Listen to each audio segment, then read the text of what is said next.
Bwana, baada ya vuta ni kuvute kati ya klabu ya Simba, klabu ya Young Africans pamoja na bodi ya ligi kuhusu mchezo uliokuwa umepangwa kuchezwa leo siku ya tarehe 8 katika uwanja wa Benjamin Mkapa, dabi ya Kariakoo. Sasa rasmi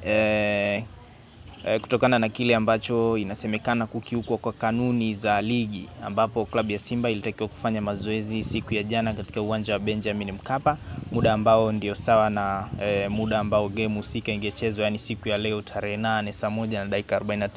1:15. Lakini klabu ya Yanga kupitia walinzi wake inadaiwa kuzuia tukio hilo, kitu ambacho ni kinyume na kanuni. Baadaye klabu ya Simba ilitoa taarifa ya kutoshiriki au kususia mchezo huo, lakini baadaye ligi pia bodi ya ligi ilisema kwamba ratiba lazima izingatiwe, kwa maana kwamba mchezo ungechezwa kama ilivyokuwa imepangwa. Hasa muda mfupi uliopita bodi ya ligi imetoa taarifa ya maamuzi yake yaliyofanyika katika kamati ambayo imekaliwa kutokana na hilo sakata, kwa maana ya klabu ya Simba ilituma barua ya malalamiko kule kwa bodi husika kuhusiana na kitendo ambacho wamedai wao si cha kiungwana. Na taarifa kwa vyombo vya habari kutoka Tanzania Premier League Board inasomeka kama ifuatavyo ya maamuzi yake baada ya kikao hicho. Kamati ya uendeshaji na usimamizi wa bodi ya ligi kuu Tanzania bara katika kikao chake cha leo Machi 8 mwaka 2025 ilipitia shauri la klabu ya Simba kuzuiliwa kuingia kwenye uwanja wa Benjamin Mkapa kwa ajili ya kufanya mazoezi ya mwisho kuelekea mchezo namba 184 wa ligi kuu ya NBC uliopangwa kufanyika kwenye uwanja huo leo kuanzia majira ya saa 1:15 usiku. Katika shauri hilo klabu ya Simba iliandikia barua bodi ya ligi kueleza kuhusu tukio tajwa hapo juu, huku pia ikieleza nia yao ya kutokushiriki mchezo huo kwa sababu imezuiwa kutumia haki yao kikanuni kama ilivyoainishwa kwenye kanuni ya 17 kifungu cha 45 ya ligi kuu kuhusu taratibu za mchezo. Baada ya kupokea barua hiyo, bodi ya ligi iliwaagiza maofisa wake wa mchezo ambao walishuhudia tukio hilo kutuma taarifa ya tukio haraka ili hatua stahiki ziweze kuchukuliwa, ikiwemo kuitishwa kwa kikao cha dharura cha kamati tendaji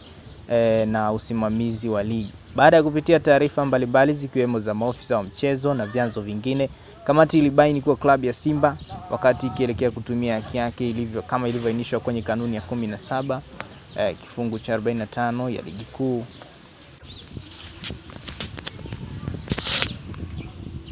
kama ilivyo ainishwa kwenye kanuni ya 17 kifungu cha 45 ya ligi kuu, haikuwasiliana na ofisa yoyote wa mchezo, timu mwenyeji wala mamlaka ya uwanja kuhusu nia yao ya kufanya mazoezi katika uwanja huo ili maandalizi ya kikanuni yafanyike. Katika taarifa hizo, kamati ilibaini pia kuwa walinzi ambao baadhi walifahamika kwa sura kuwa ni wa klabu ya Yanga walishiriki tukio la kuzuia basi la klabu ya Simba kuingia uwanjani kinyume na matakwa ya kanuni ya 17 kifungu cha 45 ya ligi kuu kuhusu taratibu za mchezo. Kwa sababu pia bodi ilipokea taarifa ya ofisa usalama wa mchezo ambayo ilibainisha matukio kadhaa yaliyoambatana na tukio hilo la klabu ya Simba kushindwa kufanya mazoezi, na kwamba baadhi ya matukio yanahitaji uchunguzi ambao hauwezi kukamilika kwa wakati. Bodi ya ligi kupitia kamati yake uendeshaji na usimamizi wa ligi imeamua kuahirisha mchezo tajwa hapo juu kwa mujibu wa kanuni ya 34 kifungu cha kwanza ya ligi kuu kuhusu kuahirisha mchezo ili kutoa nafasi ya kupata taarifa zaidi zitakazosaidia kufanya maamuzi ya haki. Bodi itatoa taarifa kamili kuhusiana na tukio hilo na kutangaza tarehe ya mchezo huo mapema iwezekanavyo. Imetolewa na idara ya habari na mawasiliano bodi ya ligi kuu Tanzania TPLB Machi 8 mwaka 2025. Taarifa hiyo inasomeka hivyo.